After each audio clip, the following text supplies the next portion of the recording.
Gonna be a really good video. This is something I really need to talk about, and it's got a twist on it that you will not expect. You will not expect this twist. So you are the 5 people you hang around with, and you need to make sure you hang around people that think bigger, they think better, and they think in your best priority. Okay, so I remember I got out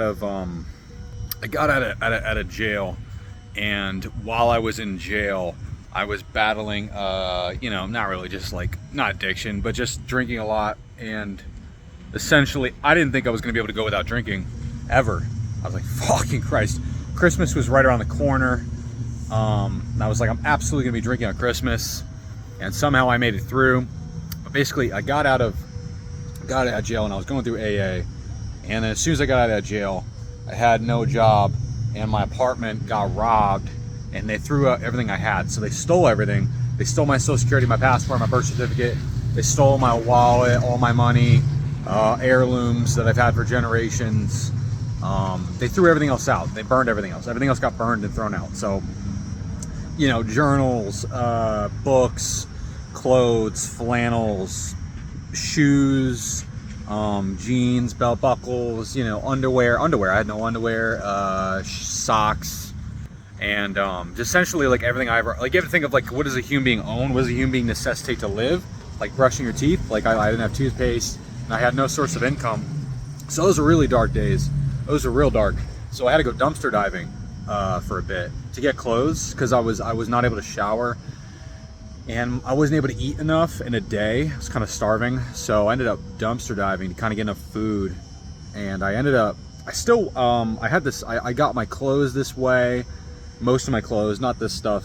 I think I might have gotten this. No, that bought this shirt. Did I? I don't know.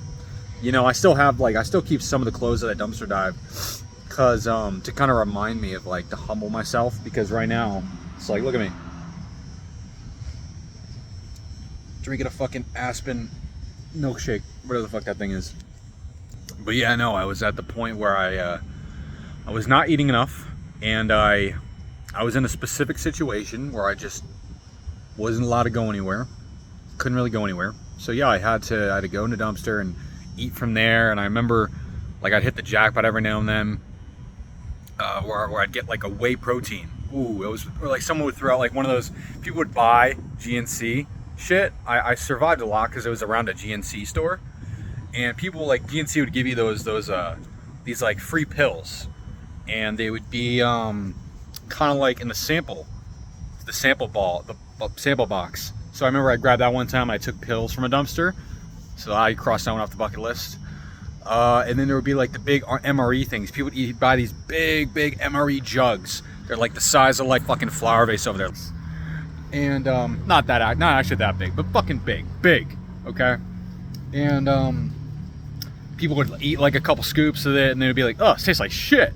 So I would take that shit and I would eat it raw, or I would eat the MRE powder, or the protein whey powder, with water, because I couldn't get milk.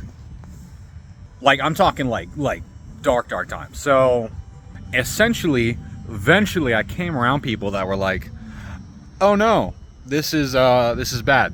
Let me give you food, right? Good thing. It's a good thing. But you should know exactly where I'm going with this as soon as I say this, right? What happens if you give a man a fucking fish? He eats for a day. I was dumpster diving the next fucking day, But as soon as someone eventually, I came across somebody that said, okay, interesting. They didn't feel sorry for me. It was the first person to say, all right, cool, great. They don't feel sorry for me. So how are we gonna get you money? How are we gonna fix this situation?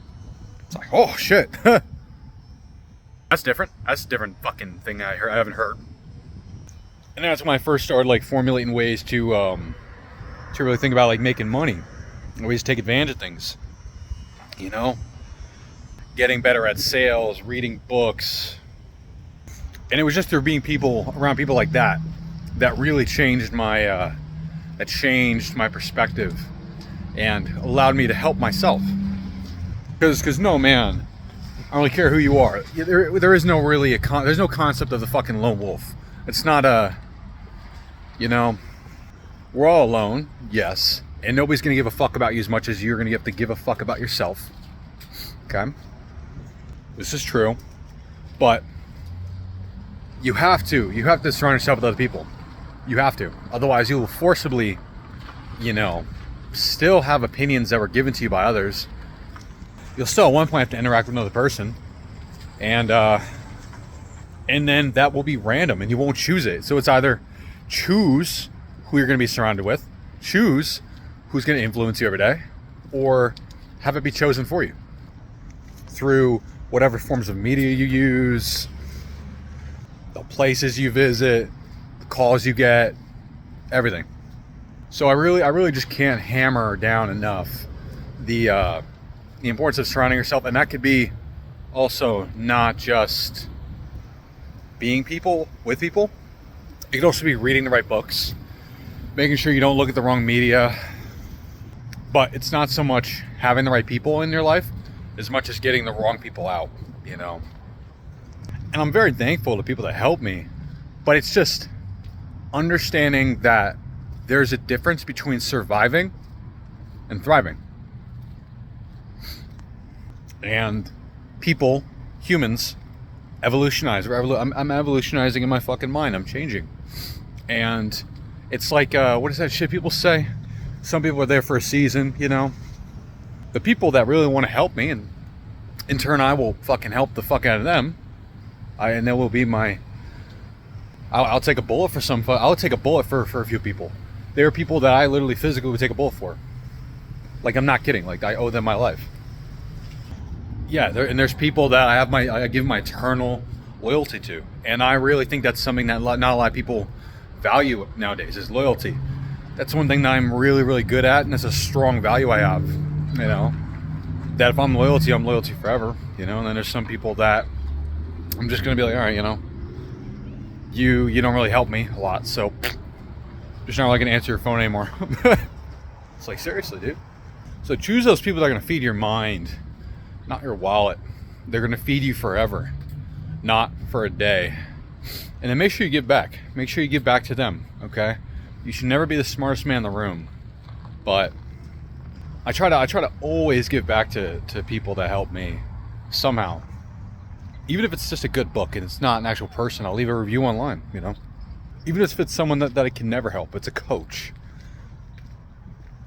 Help them monetarily. I'll give them like a referral, something. But yeah, seriously, just pay close attention to those fucking people. Really, really be ruthless with that. It's so important, man. So important. I would be fucked. I'd be fucked if God did not put the right people in front of me when they need to be there. So I thank him for that, and I thank all the people for that,